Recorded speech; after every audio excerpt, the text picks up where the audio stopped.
¿Qué tal? ¿Cómo están? Yo soy Víctor Hugo Escobar y esta es la tercera emisión de Trasfondo, Periodismo sin Fronteras. Le pedimos que se quede con nosotros a lo largo de estos minutos para enterarse bien, para enterarse pronto de lo que ocurre en la región del Valle de Cerdán, en el estado de Puebla, en México y también lo que ocurre en el mundo. Así que quédese con nosotros este día 1 de abril del año 2022. Y como cada viernes, ya sabe, estamos aquí en Trasfondo Periodismo sin Fronteras. ¿Qué vamos a platicar este día? Bueno, por supuesto, las efemérides de la semana, qué ha ocurrido en años anteriores, en siglos anteriores, y que debemos recordarlo. En información regional de la zona Cerdán, del valle, ese alto valle y frío de la región poblana, hoy le tenemos un muy interesante reportaje respecto de la vida de Epigmenio Díaz. Muchos quienes amamos la historia de esta región y la historia de México como tal, nos sentimos orgullosos de Manuel M. Flores, nos sentimos orgullosos de José Antonio Jiménez de las Cuevas, de Rafael Alducin, de Carlos B. Cetina, de la familia Trischler, pero poco conocemos de otros sanandreseños que a lo largo de la historia han contribuido también en este cambio de nuestra nación. Hoy es el caso de Epigmenio Díaz. Imagínese usted un obrero nacido en San Andrés Chalchicomula, al concluir el siglo XIX, migra en el siglo XX a la ciudad de Río Blanco en Veracruz, cuando se empezaba a industrializar nuestro país, la época de don Porfirio Díaz, y él, este personaje Epigmenio Díaz, nacido en Ciudad Cerdán, la antigua San Andrés Chalchicomula, decidió algo sui generis, bautizar a su hijo en el nombre del primer socialista, denominado así.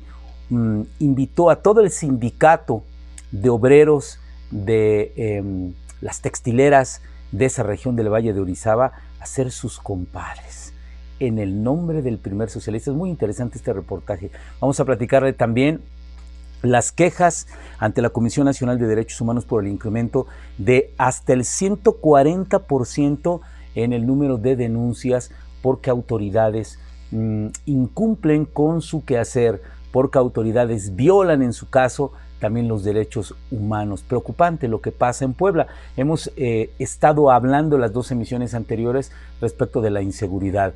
¿Cómo va de la mano la inseguridad con la ineficiencia gubernamental de las instancias que deben atender a los ciudadanos?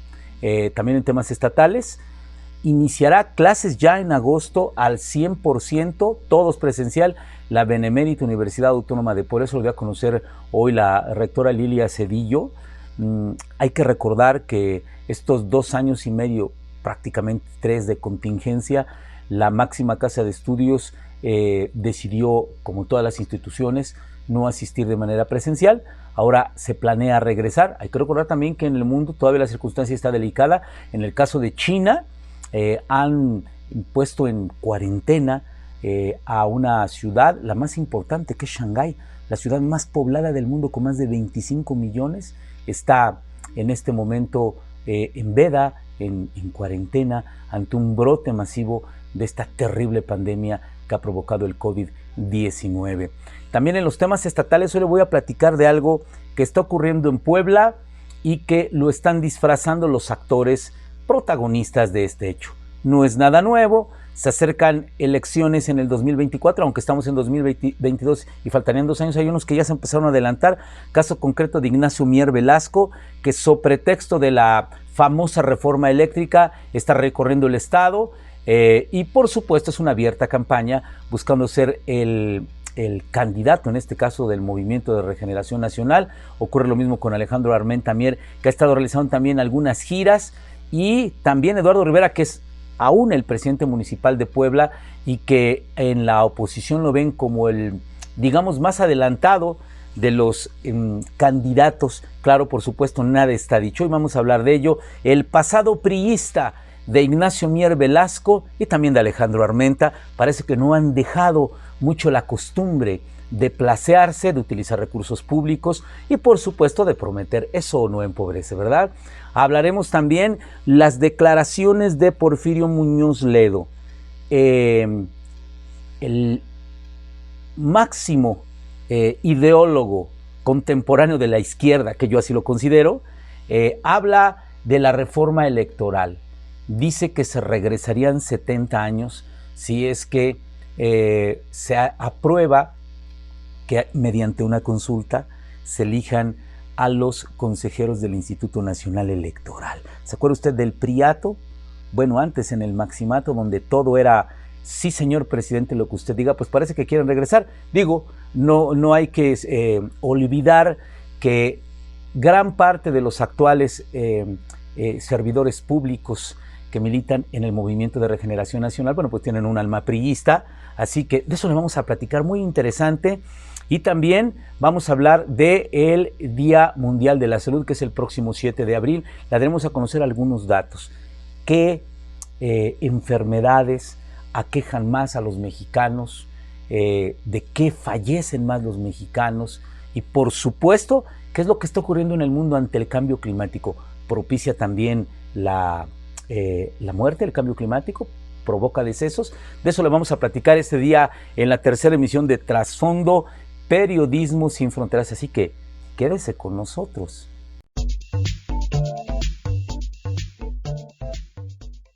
En Trasfondo, estas son las efemérides del 1 al 5 de abril en el mundo. 1 de abril. En 1829, Vicente Guerrero toma posesión como presidente de México. En 1837, nace Jorge Isaacs, novelista y poeta colombiano del género romántico. En 1940, nace Wangari Maathai, activista política, ecologista keniata y la primera mujer africana en ganar el Premio Nobel de la Paz en 2004. 2 de abril. En 1647, nace María Sivilla Merian, naturista exploradora y pintora alemana. Fue considerada la precursora de la entomología moderna por sus ilustraciones de la metamorfosis de las mariposas. En 1805, nacimiento de Hans Christian Andersen. En 1867, toma de la ciudad de Puebla por las fuerzas republicanas del general Porfirio Díaz. 3 de abril. En 1507 es ordenado sacerdote Martín Lutero. En 1854, inauguración de la Escuela Nacional de Medicina. 4 de abril. En 1949, 12 países firman el Tratado del Atlántico Norte, creando así la Organización del Tratado del Atlántico Norte, OTAN. En 1968, Martin Luther King, clérigo estadounidense, líder de la lucha por los derechos civiles, es asesinado. 5 de abril. En 1818, Batalla de Maipú. Chile asegura su independencia. 6 de abril. En 1483, nacimiento de Rafael, pintor y arquitecto italiano. 7 de abril. Año 30. Fecha en que se ubica la muerte de Jesucristo. En 1836, el general Antonio López de Santa Anna ocupa con sus tropas San Felipe de Austin, Texas, durante la guerra contra los tejanos.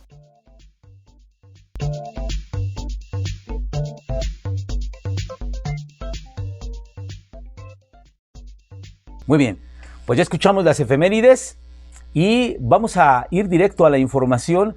Le platicaba usted al inicio que los nacidos en el Valle San Andresano, en el Valle Oriente de Puebla, ese valle alto a 2.520 metros promedio sobre el nivel del mar, nos sentimos muy ufanos, muy orgullosos porque han nacido célebres personajes que han transformado la vida de este país en distintos ámbitos.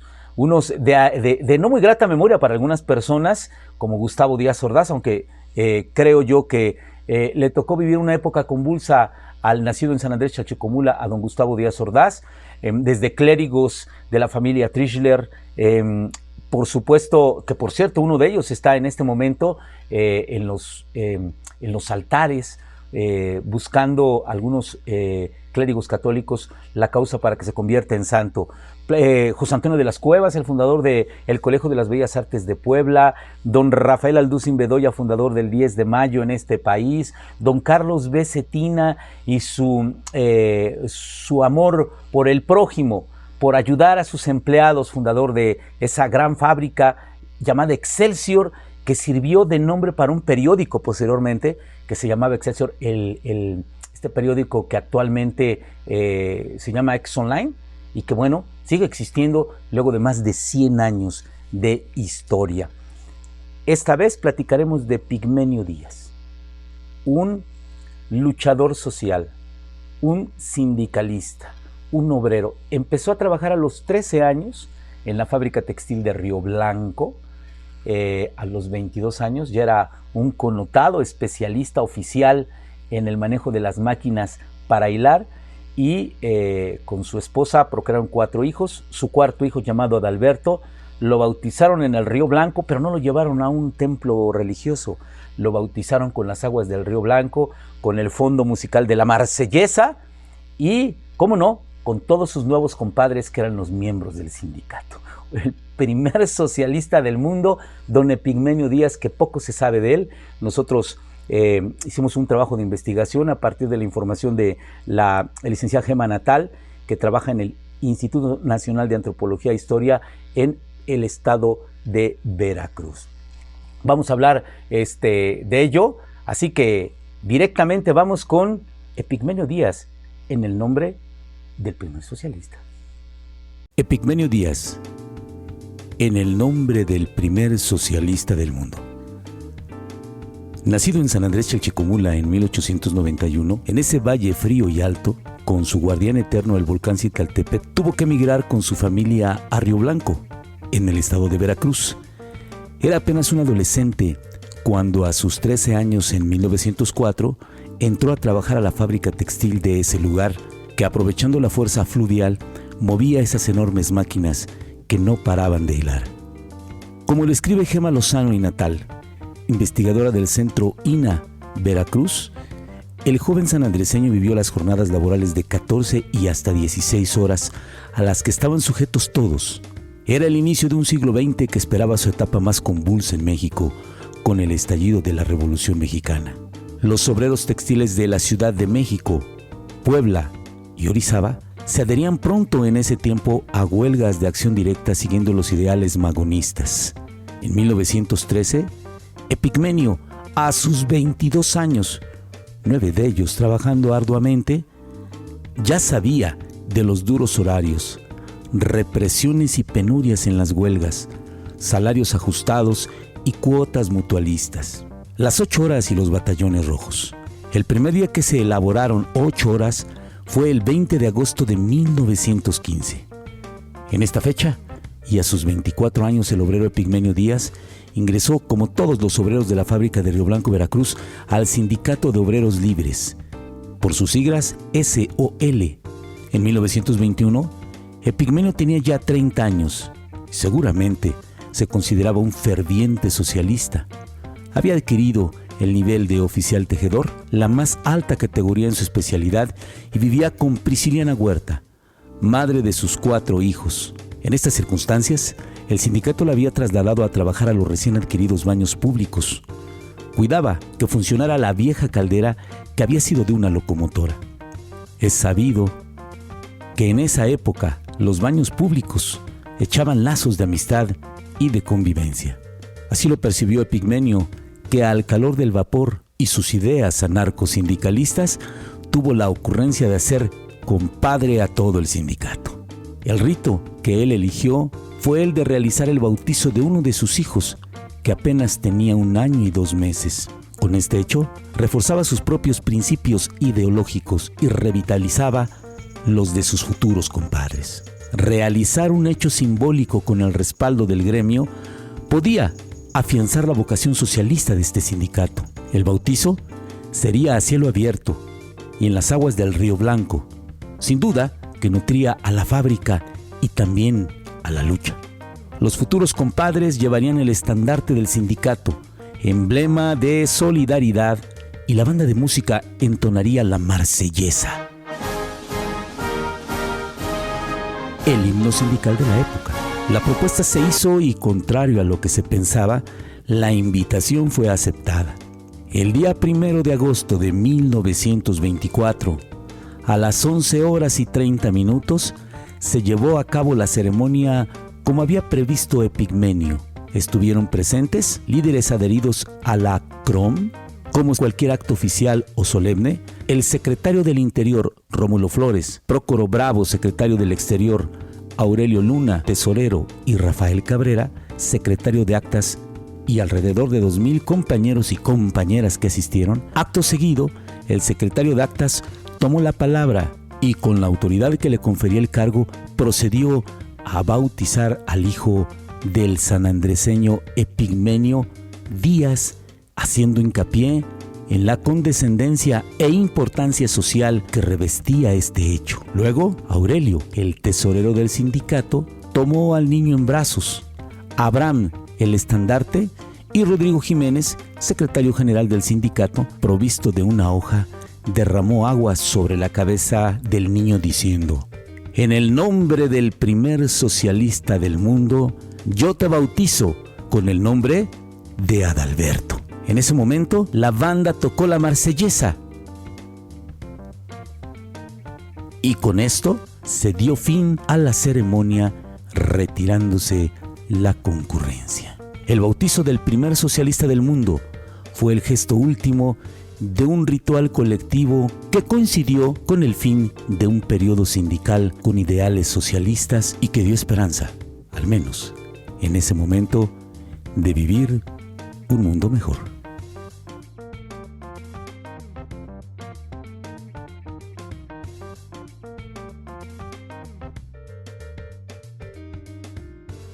Interesante esta cápsula, ¿verdad? Motivo suficiente para revisar en la historia este hecho particular. Bueno, vamos a continuar ahora. Le decíamos a usted que en agosto la Benemérita Universidad Autónoma de Puebla va a regresar a clases presenciales.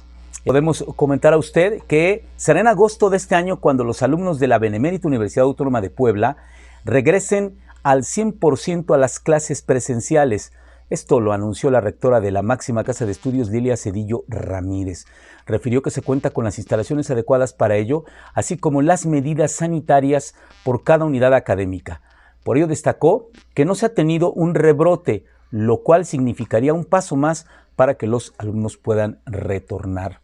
Le cabe mencionar que en el año 2021 la Benemérita Universidad Autónoma de Puebla reportó tener 85,321 inscritos, centrando la mayor parte de su estudiantado en los municipios de Puebla, donde estudian 70,955, en San Andrés Cholula 3,847, en Tehuacán 3,318, en Teciutlán 1,954 y en Tecamachalco 1,657. La Benemérita Universidad Autónoma de Puebla tuvo 85,321 matriculados, como les decíamos, de los cuales el 46,6%, o sea, 39,800 fueron hombres, y 53,4%, 45,600 fueron mujeres. Quiere decir que las mujeres, hay más mujeres en la UAB estudiando que varones. Además, la institución tuvo 8,217 egresados. De estos, 3,544 fueron hombres y 4,673 fueron mujeres. Datos interesantes de nuestra máxima casa de estudios que planea, según palabras de la rectora Lilia Cedillo, regresar al ciclo escolar presencial al 100% a partir del mes de agosto. Veremos qué ocurre en estos meses, lo que ocurre en China, que sigamos manteniendo la debida distancia y los protocolos de sanidad para evitar un rebrote en nuestro país. Bueno, continuamos entonces. Le decía a usted que aumenta el número de quejas en un 141% ante la Comisión Nacional de Derechos Humanos. Puebla representa la quinta población nacional con casi 7 millones de habitantes. Y luego de estos índices elevados de inseguridad en la entidad, sumémosle la ineficiencia de algunas autoridades, el abuso en este caso de algunas autoridades. En 2021 las quejas por violaciones a derechos humanos aumentaron el 141% en Puebla respecto al promedio de años previos, aunque únicamente 40 se convirtieron en recomendaciones y algunas de estas acusaciones se originaron en años anteriores. La Dirección de Quejas y Orientación de la Comisión de Derechos Humanos del Estado de Puebla registró 5,775 quejas en 2021, cifra que rompió el promedio que había en la entidad desde 2016. La autoridad estatal que más quejas acumuló fue la Fiscalía General del Estado, con 1,041. Le siguió la Subsecretaría de Centros Penitenciarios, con 324. Otras instancias del gobierno contra las que se registraron quejas fueron la Secretaría de Seguridad Pública, la de Salud, la de Educación Pública, el ISSSTEP, la Defensoría Pública del Estado de Puebla, el Tribunal Superior de Justicia, la Dirección de Ejecución de Sentencias y Medidas del Estado y los servicios de salud también. Entre las autoridades municipales que fueron denunciadas también sobresalen los presidentes municipales de Tehuacán, Huauchinango, Teciutlán, Puebla, Izúcar de Matamoros, Jicotepec, Cuetzalan, Zacapuastla, Huejotzingo y San Pedro Cholula. Muy bien, pues continuamos con más de la información. Este análisis que le queremos compartir tiene como meta ir observando a aquellos aspirantes a la gubernatura del Estado de Puebla. Vale recordar que en el 2024 se elegirá al gobernador o gobernadora en esta entidad, luego que en el 2018 habría sido electa Marta Erika Alonso como la primer gobernadora del Estado de Puebla. Lamentablemente falleció en ese fatal accidente donde viajaba junto con su esposo, el senador de la República, Rafael Moreno Valle Rosas. Se realizó una nueva elección, previo se nombró un gobierno interino encabezado por don Guillermo Pacheco Pulido, y después de ello se inició una nueva campaña para elegir al gobernador, que en este caso fue Miguel Barbosa Huerta, y ahora, ante las futuras elecciones de 2024, se vislumbran algunos personajes en la cancha del gobierno actual. Me quiero referir que militan o son simpatizantes al menos del Movimiento de Regeneración Nacional. Está Ignacio Mier Velasco, Alejandro Armenta, aunque algunos otros han empezado a mencionar analistas de distintos medios poblanos, al secretario de Educación Pública Melitón Morales y Melitón Lozano. Han nombrado a Melitón Lozano como probable aspirante del lado de la oposición. En este caso es Eduardo Rivera, quien pareciera ser el más adelantado. Es bueno recordar que Eduardo Rivera es el actual presidente municipal de Puebla, ya habría sido anteriormente presidente municipal de esta ciudad, la cuarta más importante del país. Y bueno, pues de eso le vamos a comentar lo siguiente. So pretexto de la reforma eléctrica, Ignacio Mier Velasco, que preside la bancada de Morena en el Congreso de la Unión, pues empezó a hacer recorridos por el Estado, dando a conocer esta reforma, algunos apartados, y por supuesto haciendo promoción personal con recursos públicos. Eso está bien decirlo, y sería interesante también saber de dónde salen esos recursos públicos para que Ignacio Mier Velasco, quien fue un connotado priista hace algunos años, diputado federal por el Distrito 8 también, y que algunos priistas recuerdan que no habría cumplido con sus compromisos, por supuesto, y que ahora con la playera de Morena, pues recorre el Estado. Yo tengo una imagen muy reciente de Ignacio Mier Velasco cuando estaba defendiendo a Saúl Huerta, acusado de abuso de menores, y que por cierto está en este momento preso. Recuerdo las palabras de Ignacio Mier Velasco diciendo que no se perseguiría al diputado,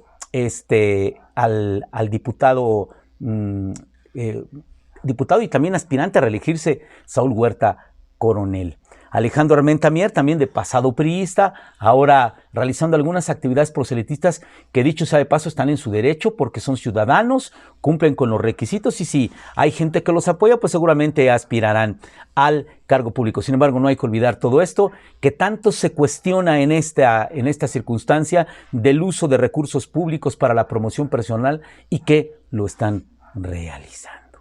Bueno, vamos a continuar también con temas del país. El Instituto Nacional Electoral, este día, hoy, 1 de abril, ha dado a conocer un dictamen donde ordena retirar la propaganda en favor de Andrés Manuel López Obrador. Usted sabe que el próximo 10 de abril habrá un ejercicio donde lo coordina el INE, buscan hacer una consulta para la revocación de mandato, y bueno, Ante la consulta de revocación de mandato, el Instituto Nacional Electoral, el INE, ordenó retirar dentro de las próximas 72 horas la propaganda a favor de Andrés Manuel López Obrador, presidente de México, en 30 entidades federativas. El INE argumentó que por la veda electoral viola los principios de legalidad, certeza y el derecho fundamental al voto libre e informado.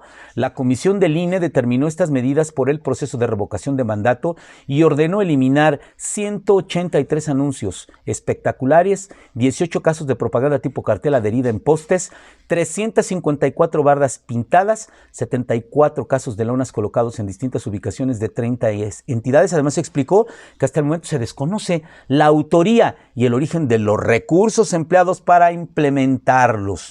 Esta queja fue presentada por los partidos Acción Nacional, el PAN, el de la Revolución Democrática, el PRD y diversos ciudadanos.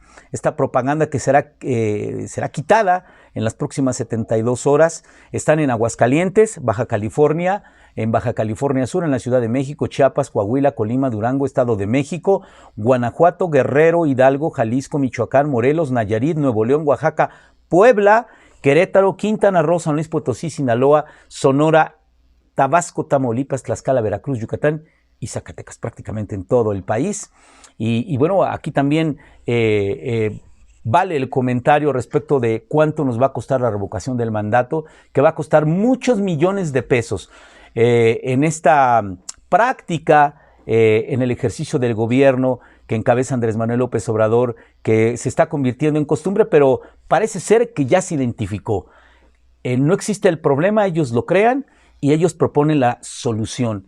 Me parece un hecho casi anticonstitucional el que se esté realizando un ejercicio donde se emplean recursos públicos y en el ejercicio del gobierno, un presidente en funciones todos los días a través de su conferencia mañanera haga proselitismo, hable en contra de sus opositores, pero además que busque él quedarse. Pues yo creo que fue electo hasta el 2024, pues deberá quedarse el señor presidente y esperar luego que inicie un nuevo gobierno. No habrá necesidad entonces de gastar dinero de usted y mío y de todos los bolsillos de los mexicanos en esta revocación de mandato, que nada tiene que ver con la democracia, sino tiene que ver con un estricto capricho personal por la forma de gobernar en este tiempo. En la recta final, fíjese que el diputado Porfirio Muñoz Ledo hizo un comentario a través de una entrevista que le realizaron algunos periodistas, demoledor respecto de la reforma electoral, algo que propone Andrés Manuel López Obrador. Dice él, textualmente, es una marcha atrás espantosa. Haz de cuenta que el Banco de México se somete al sufragio universal para elegir a su director, que la UNAM pierde su autonomía y que sea sometida al sufragio universal para elegirlo. El diputado federal explicó que los entes son autónomos y cuando son autónomos lo son debido a que deben permanecer sin intervención del gobierno. En el caso del INE, la Constitución es muy clara. Dice que la función electoral es una función estatal, no gubernamental. No está supeditada al gobierno. Ese es el fondo.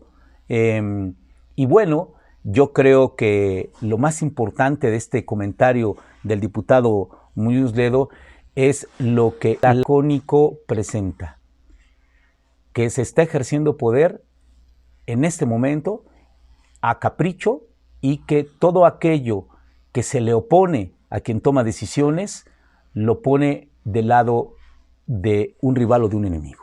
Así tal cual lo que comenta hoy Porfirio Muñoz Ledo. Muy bien, pues ya al final, Día Mundial de la Salud, 7 de abril. El tema es muy importante debido a la pandemia, reviste una mayor trascendencia. El Día Mundial de la Salud en 3 datos. El tema social y ambiental están directamente relacionados con la salud. De acuerdo con datos de la OMS, en esta década se podrían producir cerca de 250,000 muertes a causa del cambio climático. Tan solo la contaminación atmosférica aumenta el riesgo de padecer enfermedades respiratorias agudas. En el mundo, 34 millones de personas viven con VIH-Sida.